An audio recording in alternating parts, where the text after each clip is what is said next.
Welcome back to the kitchen table of SilverSurfwax for SilverSurfwax Sunday. I'm gonna do a quick unboxing here, guys. I participated in one of the Junius Maltby raids again. Couldn't help myself. Kind of a little bit silly, but I've been enjoying doing raids, silver purchasing when the community is going out there and doing it. It took me a day though, because I was just, keep searching for silver at a decent price.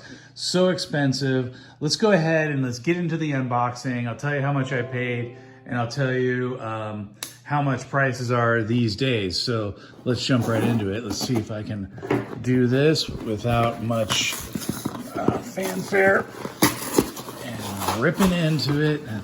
Some of these boxes are always packaged so interesting.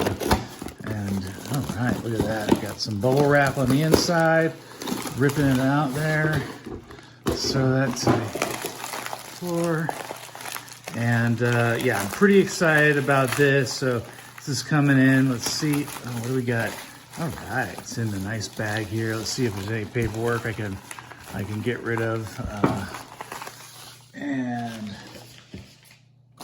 all right, what is this? Oh, I like how they did this. So we got an order from AppMex, and prices have changed. So pretty pleased with this pickup. And so look, this nice and sealed little dealio, and we've got some extra rolls here. So this should be $100 face, and this should be $40 face. It looks like it is. And they're all walking liberties. Now, here, let's see if we can get this into focus. So what's kind of been tough, I've been on this $50 kick. I'm trying to finish up my $50 project, get a bunch of, either walking liberties or Benjamin $50 or John F. Kennedy halves. But I've really been interested in walking liberties, and if I were to continue to get another project going, it'd be nice to get a whole $500 face value in walking liberties. But I already have. I'm not.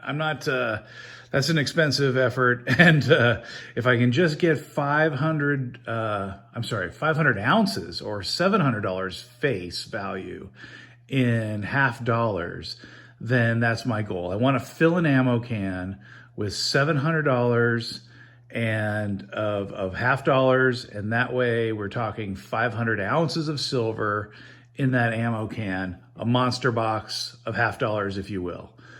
So that's the SilverSurfwax monster box. Let's see. I don't know if I want to try this with a knife, or if I should just go get a pair of scissors. Let's see if we can. It's pretty thick there. Can I pull this off? What do you think? Can I do it without cutting myself? There we go, guys. All right. So let's see what we got here. Pretty exciting. And what's kind of exciting too, I haven't decided to get a $50. Okay, wait, I gotta get this out of here. Oh, is that satisfying? Look at all these new coins for the stack. That one's kind of pretty wavy. See, I don't know if you can tell how bent up that one is. Let's see if we can put it near the ground there. Yeah, but super satisfying adding 50-cent pieces to the stack. Definitely a lot chunkier than dimes, and I've gone through a lot of dimes so far, and so definitely enjoying the $50. I will also be unwrapping these guys, and I will clean these up because they already feel kind of dirty. And I'm just going to go ahead and oh, that one is worn. Look how worn that one is, guys. That is look at those edges. Look at how worn down that is. So that is pretty cool. I didn't say cool, I said coal. And so I'm gonna go ahead. I'm gonna rinse these off and then start kind of counting them up and making sure that I got everything expected. Look how dirty that is. And like I said, like I've mentioned in past videos, I don't recommend to clean your coins, but what I do is I wash my coins with some soap and water pretty briefly, agitating them, just because I like to get the oils largely off these coins because I'm handling them and they are nasty. And but what I haven't done yet is I haven't sort of organized any of the half dollars, or especially the walkers, into dates and mint mark, or trying to create a book of these guys. Look how worn that one is. So we got definitely some coal ones in here, and look at this guy. She's all painted up. So yeah, let me go ahead and get these washed up. But yeah, you know, I'm gonna, and well, you know what I'm gonna do? I'll unwrap this with you so that we can do it all at once and we can count them all at once together. All right. But yeah, pretty excited. This is a good size purchase. $140 face value, all walking liberties, and love it. Just super jazzed to be able to make this purchase.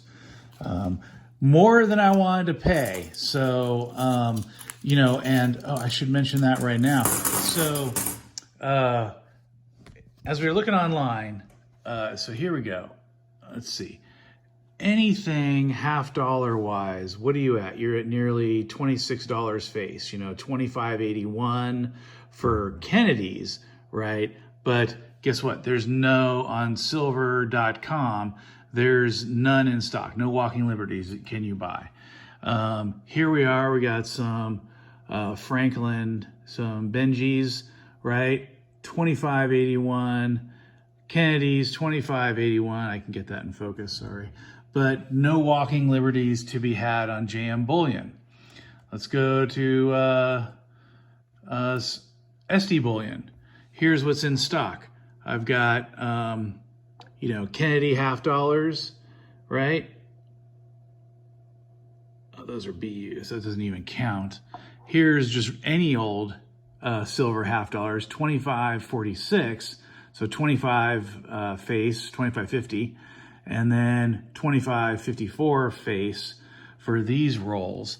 So I mean, it's just rough out there. If I was ever finding any walking liberties, they were $26, $27 face back when I was looking.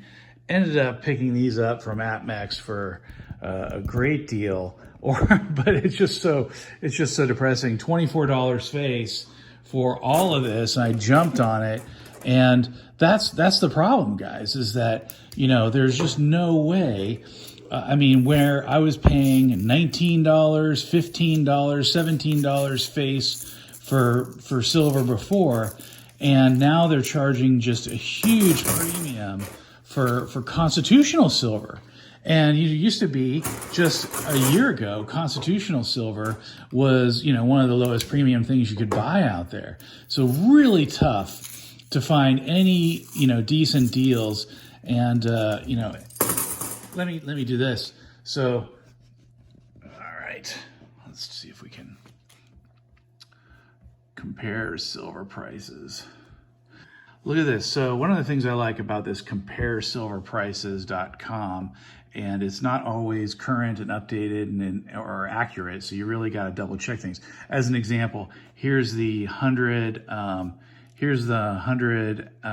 face value silver bag column, and they'll put things in there, but they'll show that there's some available stock from goldsilver.com at $22, $23 face. There's not, it's out of stock. You click on this link and it's out of stock. But look at this, that would be 22% premium, 25% premium. At 24 face, you're at 28% premium. Just absolutely nuts. But if you want to go and you want to get Silver Eagles and you find your Silver Eagles for the best price of $36.73, you're at 40% premium off of spot price. So still just madness. Here's Canadian maple leaf, but even if you're going to straight up 1 ounce rounds, what are you paying? The best price you're finding out there is at an 18% premium. You know, when I was buying silver just a year or two ago, we were down there in the 10 to 15% premium on silver, and I was paying sub 5% premium on gold. And, you know, and the gold premiums aren't as bad, but they're still pretty bad. Let's see if we can cruise over here to the gold. You know, right now, I don't think that's right. That's if we check that, that's not going to be great. But you're probably, you know, at silver.com, you're getting a gold eagle for 10% premium. You know, the 10th ounces are always expensive, but 20% premium. A buffalo at 8, maybe 9, 10% premium. So basically the premiums are more than double for any gold and silver right now, and that's just the fact, Jack. That's what they're selling for. So really tough sledding for purchasing any gold and silver, but that's the price. You know, at this stage in the game, you're going to go to your local coin shop and they're going to be charging you, you know, $4 or $5 over spot, and that's what they're selling it for. So if you're trying to put your cash into silver, what are you going to do? Are you going to find a better price? I've been scouring, you know, local Craigslist and local Facebook, and anyone who's on there is absolutely, you know, price gouging as bad as or worse than the online bullion dealers. There's just people out there, I think, trying to take advantage of people. Look at that ugly thing. Look at how ugly that is. Got a piece of tape on there. So, you know, these are pretty beat up. I'm going to go ahead and I'm going to rinse these up, and then I'll bring them back and have a good look-see. All right, guys, be right back at you. All right, guys, I show this on other videos, but I thought I would just do it. You know, you never know. I get new people finding my YouTube channel every time, and so I'll get some comments about this. So what I did, take some Dawn, and I sort of liberally apply it to my coins, and I dunk it in the sink there and kind of let them soak. I'll just agitate them a little bit here, and I'll let them soak for about 10-15 minutes, and then I'll come back and I'll agitate them even more, and just again with the goal of getting the grease off. I am not scrubbing these coins. I'm not doing anything in particular, giving any individual coin attention. So in my mind, this is kind of like if a coin went through the wash machine, the laundry or something like this, it would get about the same amount of you know, soap and water. Obviously, there's purists out there, numismatists would caution you against cleaning your coins and further agitating or damaging your coins. These coins have seen, you know, 100+ years, you know, of circulation. So I kind of feel like I'm not going to do too much damage to them. But if there were a special key date in here, perhaps I have, you know, ruined its value or lessened its value. But since it's all mixed together in other coins, it's highly doubtful there's going to be a wonderful key date or an amazing coin. If I happen to find it, you know, so be it. But that's my attitude. You know, I mean, other people, they say don't clean your silver. My attitude is, hey, this is my silver and I don't want it to be oily and gross when I touch it. So you do it with your silver what you want, I'll do with my silver what I want, and everything will be good. All right, guys, get right back at you. All right, here we go. After a nice little soak, let's go ahead and dry these puppies off, and then I'll start spreading them out and counting them out. As you can see, that, you know, it wasn't, you know, appreciably cleaned in any manner or method. It's not like I gave any special attention to particular coins. So look at all these gruesome ones. And oh, look at that interesting guy. He's half toned there. That's pretty interesting. Something happened to that guy's got a history. So you can even pick out these nasty coins there. But what is the fact is they do not feel as oily and just generally gross as they just felt. So very happy to just kind of get that oil off of these guys, and I'll let them these dry out, and I'll start counting them up to make sure we got our proper count. All right, right back. All right, the good news is the count works out. So here we are with our $140 face. You can see I got rows here of 1, 2, 3, 4, 5, 6, 7, 8, 9, 10 $10 rows. And I've got 1, 2, 3, 4, 5, another 5, and the 4 that you saw me individually unwrap. So there we've got our $140 face, and it counted out exactly. So no concerns or problems there. So what I'd want to do next is start to put them in my new fun clear Whitman roll tubes. But before I do that, I'm going to give these an opportunity to dry out a little bit. I don't want any moisture in there. But I think what I'm also going to do is that I'm going to come up here and I'm going to come to my ammo can there, and I'm going to start breaking out all of these guys. And I think I'm going to put a little sticker on the bottom and sort these by decade, because I have a feeling that I'm going to have a lot in the 40s, but very few in the 20s and 30s. So that to me seems kind of fun and maybe worth the effort. I'm not going to bust it out by year and mint mark because I just don't have enough of these to really do that. But at this point in the game, I'm getting up there in my walkers, and it'd be interesting to kind of see the distribution, see what years are most predominant. And I'm pretty sure it's going to be a lot of 40s and very few 30s and 20s. Let's check it out. Coming right back. All right, so here's the results of the count, and kind of interesting results.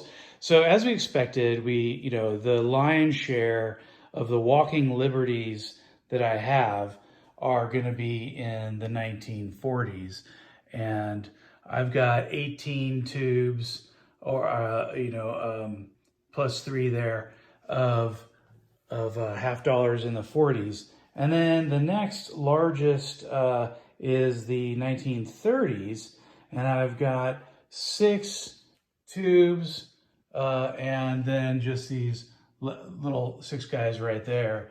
So 20 per tube, but these are all in the 30s.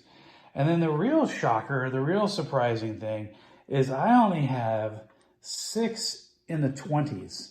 6 out of all of these walking liberties are in the 20s, and then I only have 10 in the teens. So that I could identify, right? Because looking at their dates, trying to identify the 10s and the teens and the 20s. But I have a whole tube and a half, or a little more than a tube and a half, of coal. So quite a few coal walking liberties. Now it's possible that I could look at these under some magnifying glass or freaking electron microscope and come up with a date for these guys. But basically, as you can see, they are extremely worn down, and I could not detect a date on these guys. So they're going in the coal tube, but a little more coals than I expected, and a lot fewer 20s than I expected. For some reason in my mind, I just thought I saw more 20s and very few teens, if any, but I was mistaken. So anyway, guys, pretty cool. in terms of the count, and I'm going to go ahead and I'm going to just label these tubes with some label tape here, just indicating the decade that they're in. And that's how I'm going to store them in my stack for now. All right, here we go. Final counts as I'm putting everything away. Here's all of the half dollars in their tubes. And here's a scenario where I've got all the 40s labeled here, and then the 30s labeled, and then I have the 20s and the Coles and the 20s and the 30s here with the counts on the top when they're not full tubes. So all the ones that don't have blue tape are full tubes. I did label this one Cole guy 20 because he's so short because of being Coles. It looks like it's not full 20 in a tube like all the rest of them, but it actually is full. And then I've got another Cole tube with 13 in them. But that was just for my own ability to recognize why this poor guy is so short stacked. But let's kind of see where we're at. So, you know, with these 55 full tubes, I've got about 1,100 halves. And then with the miscellaneous guys right here, that ends up being 1,165 half dollars, silver half dollars, which is 582 face value. Now I've got some of my mint state that I put in the same carton or the same ammo can. I probably won't do that when this thing gets filled and I get to 700 face value.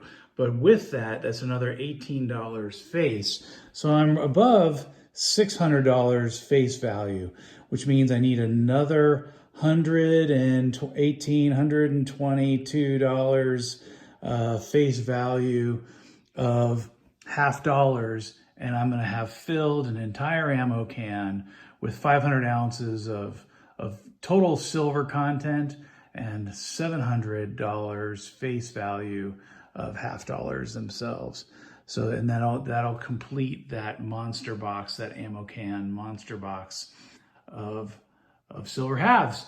So not quite there yet, but getting really close and getting a lot more organized. And it's a real pleasure to see these tubes sort of getting, you know, all lined up like little soldiers marching away here. So thanks for watching, guys. Appreciate it. Catch you on the next one.